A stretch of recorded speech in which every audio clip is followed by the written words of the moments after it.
Hi friends and followers, ఎలా ఉన్నారు? మనమంతా సంతోషంగా ఆరోగ్యంగా ఉండాలని, ఆ శంకు చక్రధరుని చల్లని చూపులు మన అందరిపైన ఉండాలని, మనం చేసే ప్రతి పనిలోనూ ఆ సాయినాథుడి కరుణా కటాక్షాలు, దివ్యానుగ్రహం మనకు ఎల్లప్పుడూ తోడుగా ఉండాలని మీ అందరి తరపున నేను కూడా బాబా గారిని కోరుకుంటున్నాను.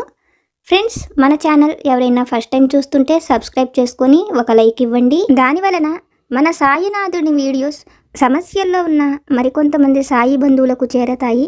బాబాగారు మనతో చెప్పే ఆ దివ్య వాక్కులను వినటం వలన బాబాగారి దివ్య అనుగ్రహంతో పాటు మనసుకు సంతోషము, మనం కోరుకున్నవి నెరవేరతాయి అనే ఆనందంతో పాటు బాబాగారు మన కష్టకాలంలో మనతో పాటే ఉన్నారు అనే నమ్మకం కూడా కలుగుతుంది. మన సాయినాథునికి మన ప్రతి కష్టము తెలుసు. అలాగే బాబా గారికి మన కష్టం నుండి మనల్ని ఎలా తప్పించాలో కూడా తెలుసు. బాబా గారి గురించి ఒక్క విషయం చెప్పాలి అంటే, మన సమస్యలలో నుంచి మనల్ని బయటపడేసేందుకు మనకంటే ఎక్కువగా బాబా గారే ప్రయత్నిస్తారు.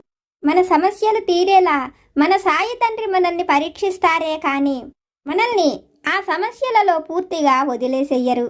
సంపూర్ణమైన నమ్మకంతో, విశ్వాసంతో బాబా గారిని పూజించే ప్రతి ఒక్కరి కోరిక నెరవేరాలని మీ అందరి తరపున నేను కూడా బాబా గారి పాదాలనంటి మనస్ఫూర్తిగా కోరుకుంటున్నాను. అలాగే ఈరోజు కూడా బాబా గారు ఒక మంచి సందేశాన్ని మనకు అనుగ్రహించారు.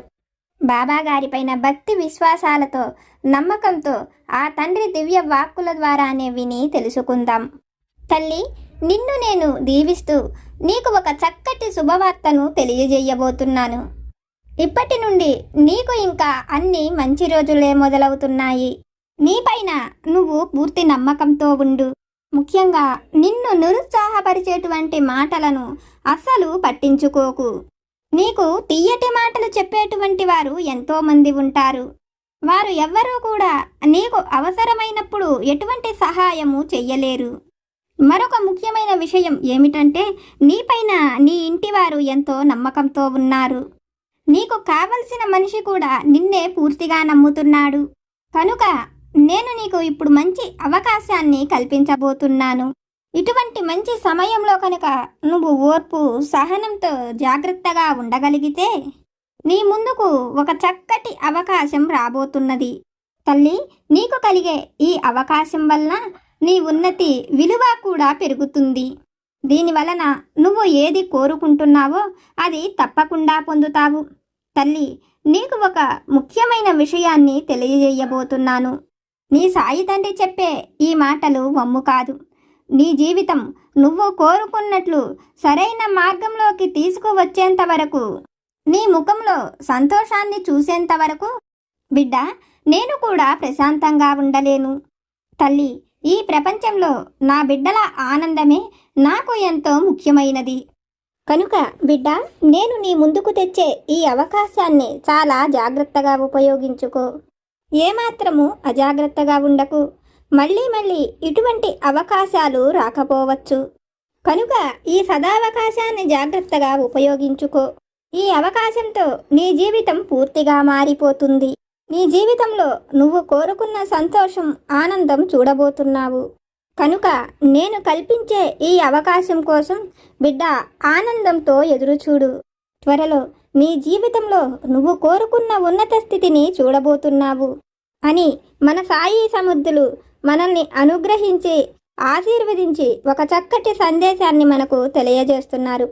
బాబాగారు మనల్ని అనుగ్రహించి, ఆశీర్వదించి మనం కోరుకున్న సంతోషకరమైన జీవితాన్ని మనం పొందేలా బాబాగారు మనకు ఎటువంటి అవకాశాన్ని కల్పిస్తున్నారో, బాబాగారు మనతో ఉండి మనకు ఏ విధంగా సహాయపడతారో బాబాగారి దివ్య వాక్కుల ద్వారా ఒక చక్కని కథ రూపంలో బాబాగారి అనుగ్రహంతో విని తెలుసుకుందాం. పూర్వం గోపాలపురం అనే గ్రామంలో చెంగయ్య అనే ఒక కూలీవాడు ఉండేవాడు. చెంగయ్య భార్య శాంత ఎంతో తెలివైనది. ఆ గ్రామంలో అందరికీ ఎంతో కొంత భూమి ఉండేది.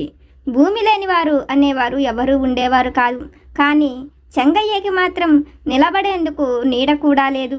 చెంగయ్య భార్య ఈ విషయమై ఎన్నోసార్లు చెంగయ్యతో మనకు కూడా ఎంతో కొంత భూమి ఉంటే బాగుంటుందని నిలబడేందుకు కానీ తినేందుకు కానీ మనకు ఏమీ లేవని, వానాకాలం వస్తున్నా ఆరోగ్య పరిస్థితులు బాగోకపోయినా కూడా కూలీ పనులకు వెళ్ళవలసిందేనని, అలా వెళ్ళకపోతే పూట గడవటం కూడా కష్టం అవుతుందని, పిల్లలతో సహా అందరూ పస్తు ఉండవలసి వస్తున్నదని శాంత ఎన్నోసార్లు చెంగయ్యతో అంటుంది.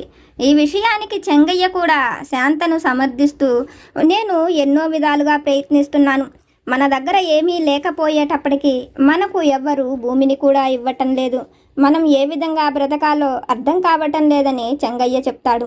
అందుకు శాంత తన దగ్గర ఒక ఆలోచన ఉన్నదని, మన ఊరి కరుణం గారు ఎంతోమందికి సహాయం చేస్తున్నాడని, మనం కూడా అక్కడకు వెళితే అతను మనకు తప్పక సహాయం చేస్తాడని అతనితో చెప్తుంది.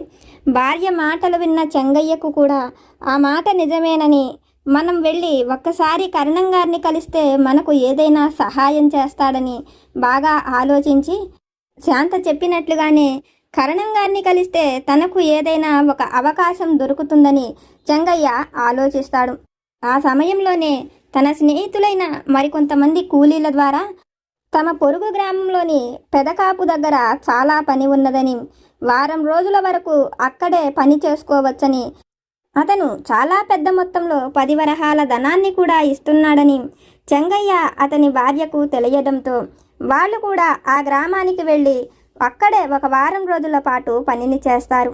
అయితే చెంగయ్య అతని భార్య ఎంతో కష్టపడి పని చేయటం చూసిన పెదకాపు చెంగయ్యతో, నువ్వు నీ భార్య ఎంతో కష్టపడి పనిచేశారు, మీరు అనుకున్నట్లుగానే నేను మీకు 10 వరహాల కంటే ఎక్కువ ధనాన్నే ఇస్తున్నానని 15 వరహాల ధనాన్ని ఇస్తూ, చెంగయ్య, ఈ సంవత్సరం మేము పండిస్తున్న ఈ పంట ఈ చుట్టుపక్కల గ్రామాలలో ఎక్కడా కూడా లేదు, ఈ ధాన్యపు గింజలు ఎంతో పెద్దవి, ఇవి చాలా రుచికరమైన గింజలు, నువ్వు నీ భార్య ఇంకొక 2 రోజుల పాటు ఇక్కడే ఉండి మా పొంట పొలాలలో పడిన ఆ ఒడ్లును ఏరుకోమని, ఆ పరిగ మొత్తాన్ని పోగు చేసి తీసుకువెళ్ళమని, అంతేకాకుండా ఒడ్లు తూర్పు పోసిన దగ్గర కూడా కొంత ధాన్యం మిగిలే ఉన్నదని, ఆ ధాన్యాన్ని కూడా బాగు చేసి తీసుకువెళ్ళమని అతనితో చెప్తారు. ఆ మాటలు వింటూనే భార్యాభర్త ఎంతో సంతోషిస్తారు. వాళ్లకు ఏ పూటకే ఆ పూట ధాన్యమే కానీ ఎప్పుడు 2 రోజులకు సరిపడే ధాన్యం కూడా ఇంట్లో ఉండేది కాదు. అటువంటిది ఆ వడ్లన్నిటినీ పోగు చేసుకొని 2 బస్తాల వడ్లు అవ్వడంతో వాళ్లకు 2 నెలలకు సరిపోయే ఆహారం దొరికిందని ఇద్దరూ కూడా ఎంతో సంతోషంగా వాటిని ఇంటికి తీసుకువస్తారు. అయితే చెంగయ్య భార్య తెలివిగా ఆలోచించి, ఇవి ఎంతో గొప్ప వడ్లని ఆ పెదకాపు చెప్పాడు కాబట్టి ఈ వడ్లుల్లో నుంచి కొన్నిటిని కరణం గారికి ఇచ్చి వాళ్ళ దగ్గర నుంచి ఏదైనా సహాయం అడిగితే తప్పకుండా సహాయం చేస్తాడని ఆలోచించి ఆ విషయాన్ని భర్తకు కూడా చెప్తుంది. అందుకు చెంగయ్య కూడా బాగా ఆలోచించి శాంత చెప్పినట్లుగానే ఒక 10 మానికల వడ్లును తీసుకొని కరణం గారి ఇంటికి తీసుకువెళ్ళి వాటిని ఇస్తూ తనకు వచ్చిన ఆలోచనను అతనితో చెప్తాడు. కరణం గారి దగ్గర ఎన్నో భూములు ఉన్నాయని, వాటిల్లో సాగుగా లేని భూమిని తనకు కొంత ఇస్తే ఆ భూమిని సాగు చేసుకుంటూ అతను తన కుటుంబము సంతోషంగా జీవిస్తామని చెప్తారు. అయితే చెంగయ్య చెప్పిన మాటలు విన్న కరణం తను ఒక ముఖ్యమైన పనిలో ఉన్నాడని, తన కూతుర్ని చూసుకునేందుకు ఒక గొప్ప సంబంధం తన ఇంటికి వస్తున్నదని, ఆ సంబంధం కుదిరితే తన కూతురు సంతోషంగా ఉంటుందని, ఆ పనులన్నీ అయ్యాక ఒకరోజు వచ్చి చెంగయ్య కనపడితే అతని గురించి ఆలోచిస్తానని చెప్తాడు. ఎందుకంటే కరణానికి కొంచెం కూడా సహాయం చేసే లక్షణాలు ఉండవు. తనకు ఏదైనా పనికి రానిది అయితేనే పక్క వాళ్లకు ఇచ్చేందుకు ఆలోచిస్తాడు. అటువంటిది కొంత సాగు భూమిని తనకు ఇవ్వమని చెంగయ్య అడగడంతో కరణం ఈ విధంగా చెప్తాడు. అయితే కరణం ఆలోచనలు అతని భార్యకు బాగా తెలుసు. చెంగయ్య మాటలు విన్న కరణం భార్య ఎలాగైనా చెంగయ్యకు సహాయం చెయ్యాలని, అటువంటి వాళ్లకు చేసే సహాయం ఆ ఫలితం వల్ల తన కూతురు జీవితం సంతోషంగా ఉంటుందని, ఎన్ని ఆస్తులు ఉన్నప్పటికీ ఆ ఒక్క బిడ్డకే ఇచ్చి పంపాలి కాబట్టి నలుగురికి చేసే దాన ధర్మాల వలన వచ్చిన పుణ్యం తన కూతురుని జీవితమంతా సంతోషంగా ఉండేలా చేస్తుందని ఆలోచించిన కరణం భార్య ఎలాగైనా ఈ విషయంలో చెంగయ్యకు సహాయం చెయ్యాలనుకుంటుంది. చెంగయ్య ఇచ్చిన బియ్యం ఎంతో రుచికరమైనవని చెంగయ్య మాటల్లో విన్న కరణం భార్య ఆ బియ్యాన్ని దంపించి పిల్లను చూసేందుకు వచ్చిన పెళ్లి కొడుకు తరపు వారికి పాయాసాన్ని చేయించి పెడుతుంది. ఆ పాయసం తిన్నవాళ్ళు ఎంతో బాగున్నదని, ఇప్పటి వరకు వాళ్ళ జీవితంలో అటువంటి పాయాసాన్ని వాళ్ళు తిన్నదే లేదని, ఆ సంబంధాన్ని కుదుర్చుకుంటమే కాకుండా పెళ్లికి కూడా అటువంటి పాయసమే కావాలని అడుగుతారు.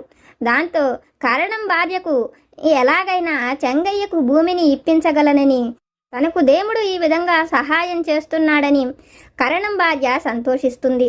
కరణానికి ఆ విషయాన్ని చెప్తూ, చెంగయ్య మనకు ఈ బియ్యం ఇవ్వటం వలనే ఇంత గొప్ప సంబంధం మన అమ్మాయికి కుదిరిందని, కాబట్టి మీరు అన్నట్లుగానే చెంగయ్యకు సహాయం చెయ్యమని చెప్తుంది. భార్య మాట కాదనలేని కరణం చెంగయ్యకు సహాయం చేస్తానని చెప్పి, చెంగయ్యకు ఊరికినే ఆ భూమి ఇవ్వటం ఇష్టం లేక చెంగయ్యను పిలిచి తనకు అటువంటి బియ్యమే 10 బస్తాలు కావాలని, అంతేకాకుండా అతనికి ఆ భూమిని ఇచ్చినందుకు ఒక 100 వరహాల ధనాన్ని కూడా ఇవ్వమని అడుగుతాడు. చెంగయ్య తను అవన్నీ ఇచ్చేందుకు తనకు కొంత సమయం కావాలని, అయితే ధాన్యాన్ని పండించిన తరువాతే తను ఇవ్వగలనని చెప్తాడు. అందుకు కరణం కూడా సరేనని చెప్పి, పెళ్లికి 6 నెలలు సమయం ఉన్నదని, ఈలోపు ధాన్యాన్ని ఇవ్వమని, 2 ఏళ్లలోపు ఆ ధనమంతా కూడా ఇవ్వాలని చెప్తాడు. అందుకు చెంగయ్య కూడా సరేనని చెప్తాడు. చెంగయ్యకు తూర్పు వైపున ఉన్న ఒక బంజర భూమిని చూపించి దానిని ఇస్తాడు. ఆ భూమిని చూస్తూనే చెంగయ్య ఈ భూమిని ఎలా సాగు చేయగలను, ఇది బంజర భూమి కదా అని ఆలోచిస్తూ ఆ విషయాలన్నిటినీ భార్య శాంతతో చెప్తాడు. చెంగయ్య మాటలు విన్న భార్య, మనకు ఒక గొప్ప అవకాశం కలిగింది, ఈ అవకాశాన్ని మనం చేజార్చుకోకూడదు, బంజర భూమే కదా అని వదిలేయవద్దు, మనం డబ్బు ధనం ఇవ్వకుండా మనకు ఎవరు భూమిని ఇస్తారని చెంగయ్యకు ధైర్యాన్ని చెప్తూ, తను కూడా చెంగయ్యతో పాటు సహాయం చేస్తానని, ఇద్దరూ కలిసి పనివాళ్ళు లేకుండానే వారం రోజుల పాటు రాత్రింబవళ్ళు కష్టపడి ఆ నేలంతటిని శుభ్రం చేస్తుంటారు. అయితే అక్కడే ఒక చెట్టు మీద కూర్చున్న దయ్యం ఇదంతా చూస్తూ చెంగయ్య దగ్గరకు వచ్చి, తను ఉండే ఈ స్థలాన్ని ఎందుకోసం శుభ్రం చేస్తున్నారో వివరాలన్నీ అడిగి తెలుసుకుంటుంది. ఎలాగైనా చెంగయ్యను భయపెట్టి అక్కడ నుంచి పంపాలని చూస్తుంది. అయితే చెంగయ్య కానీ అతని భార్య కానీ దేనికి భయపడకపోవడంతో దయ్యం బాగా ఆలోచించి, ఈ భూమి కరణాంది కాబట్టి అతను అడిగినట్లుగా 10 బస్తాల ధాన్యం అతనికి ఇవ్వండి, మిగిలిన ధాన్యం నాకు ఇవ్వాలని చెప్తుంది. అయితే ఆ మాటలు విన్న చెంగయ్య భార్య తన దగ్గర అంత ధాన్యం లేదని, కరణం కోరుకున్నట్లుగా అతని వరకే 10 బస్తాల ధాన్యాన్ని ఇవ్వగలమని, మిగిలిన పంట మరేదైనా వేసుకోవలసి ఉంటుందని, కాబట్టి ఆ పంటలో నీకేమి కావాలో కోరుకోమని చెప్తుంది. చెంగయ్య భార్య మాటలు విన్న పిశాచి శాంతతో, మీరు చెప్పినట్లుగానే ఆ 10 బస్తాల ధాన్యాన్ని కరణానికి ఇచ్చేయండి, ఆ తర్వాత భూమిపైన ఏది పండినా అది మొత్తము కూడా నాదే అవుతుందని చెప్తుంది.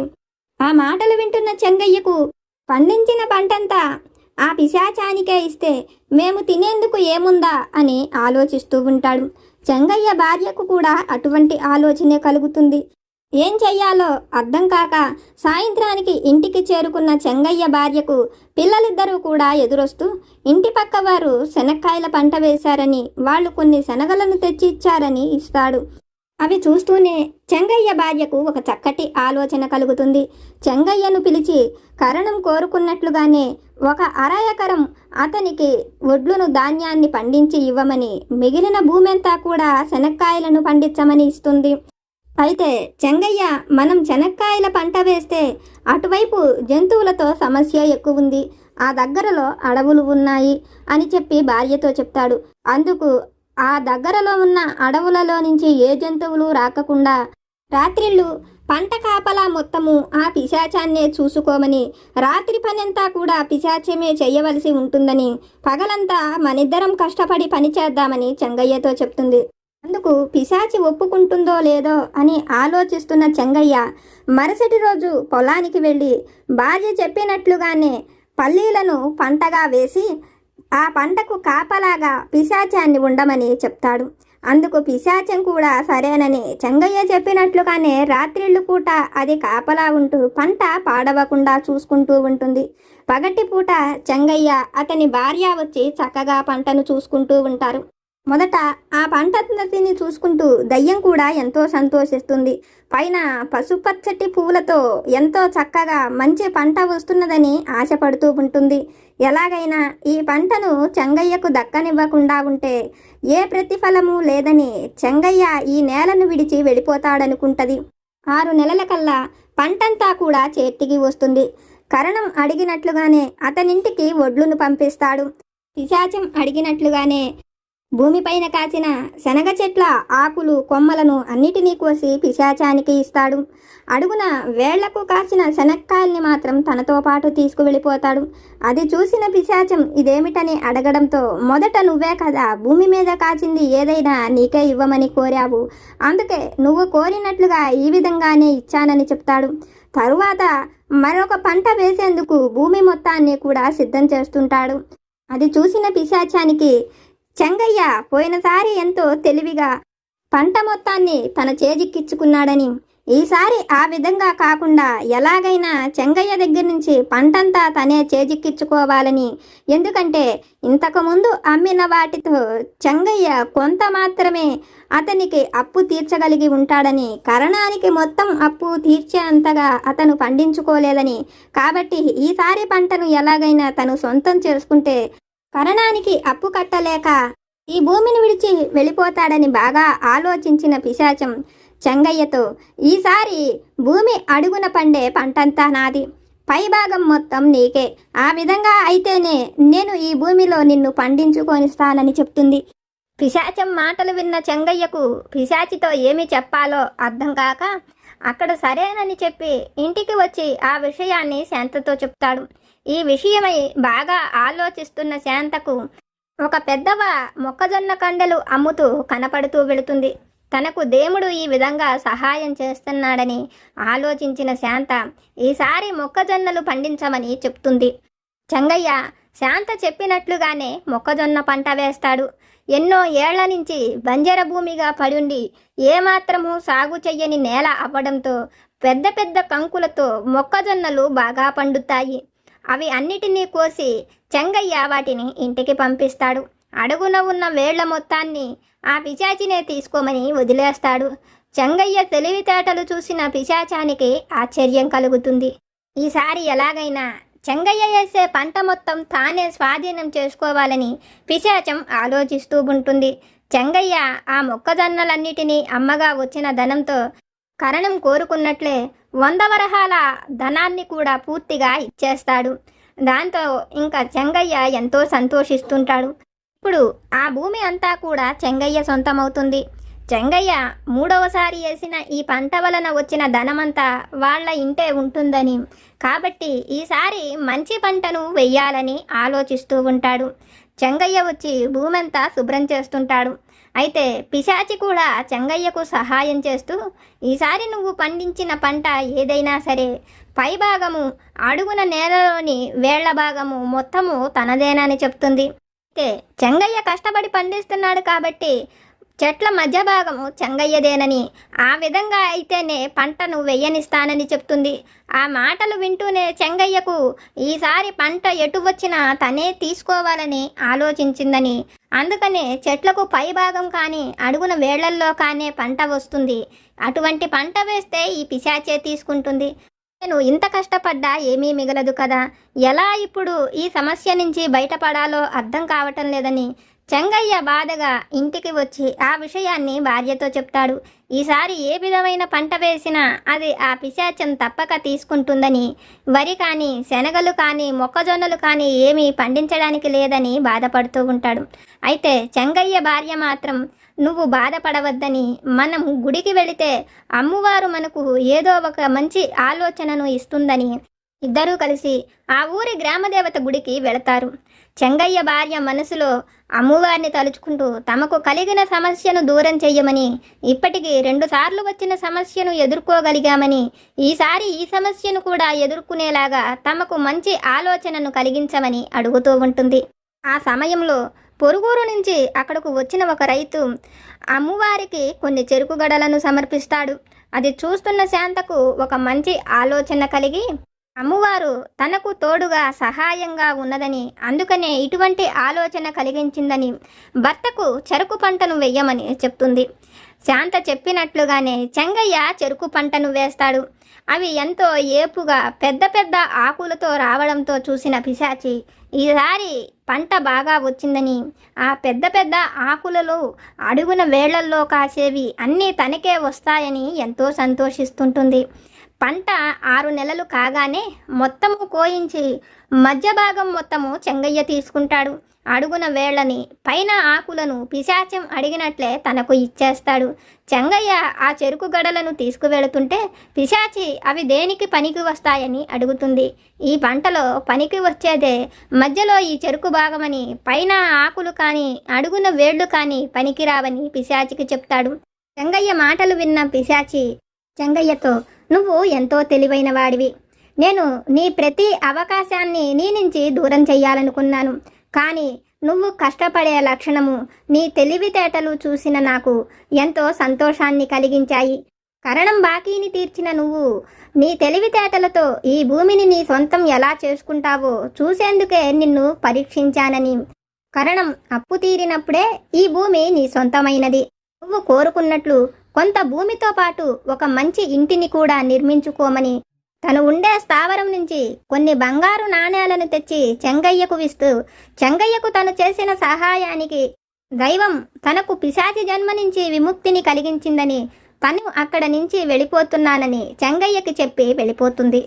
చెంగయ్య ఇంటికి వచ్చి శాంతతో జరిగిన అన్ని విషయాలను చెప్తాడు. చెంగయ్య మాటలు విన్న శాంతకు దైవం ప్రతి మనిషికి ఒక గొప్ప అవకాశాన్ని కలిగిస్తాడని, ఆ అవకాశాన్ని మనం అజాగ్రత్తతోనూ భయంతోనూ చేజార్చుకోకూడదని, దేవుడు మనకు ఇచ్చిన అవకాశాన్ని జాగ్రత్తగా ఉపయోగించుకుంటే మనం కోరుకున్న సంతోషాన్ని, ఉన్నత స్థితిని పొందవచ్చని శాంతకు అర్థమవుతుంది. తల్లి, ఇది విన్న నీకు నేనేమి చెప్పాలనుకుంటున్నానో అర్థమైంది కదా. నువ్వు కోరుకునే ఉన్నత స్థితిని, సంతోషాన్ని పొందేట్లుగా నేను నీకు గొప్ప అవకాశాన్ని కలిగిస్తున్నానని. అది ఏదైనా, మనం కోరుకున్న మంచి ఉద్యోగమైన, భర్తతో సంతోషకరమైన జీవితమైన, మనం ఇష్టపడిన వ్యక్తితో మన వివాహమైన, బిడ్డలైన, మంచి ఆరోగ్యమైన, ఒక చక్కటి ఇంటినైనా, ఆర్థిక సమస్యలు తీరేట్లు ధనమైన, మనం కోరుకున్నది ఏదైనా అది తప్పకుండా పొందుతామని బాబాగారు మనల్ని అనుగ్రహించి ఆశీర్వదించి మనకు ఒక చక్కటి సందేశాన్ని తెలియజేశారు. బాబాగారి పైన భక్తి విశ్వాసాలతో, నమ్మకంతో మనం ఏది కోరుకుంటామో అది మనం పొందేందుకు ఒక గొప్ప అవకాశాన్ని బాబాగారు మనకు అనుగ్రహిస్తారని ఒక చక్కటి సందేశాన్ని బాబాగారు మనకు తెలియజేస్తున్నారు. ఫ్రెండ్స్, బాబాగారి అనుగ్రహంతో, బాబాగారి పైన భక్తి శ్రద్ధలతో మనం తెలుసుకున్న ఈ విషయాలు కనుక మీకు నచ్చితే లైక్ చేయండి, షేర్ చేయండి. మీకేమైనా సమస్యలు కనుక ఉంటే వాటిని నాకు కామెంట్ సెక్షన్లో పెట్టండి. నేను పూజ చేసుకునేటప్పుడు మనందరి సమస్యలు తీరాలని, మన సాయి బంధువుల అందరి కోరికలు నెరవేరాలని, మన అందరి తరపున నేను కూడా బాబాగారి పాదాలనంటి కోరుకుంటాను. నాకు తెలిసిన పరిష్కారాలను కూడా చెప్తాను. జై సమర్థ సద్గురు సాయినాథ్ మహారాజ్కి జై.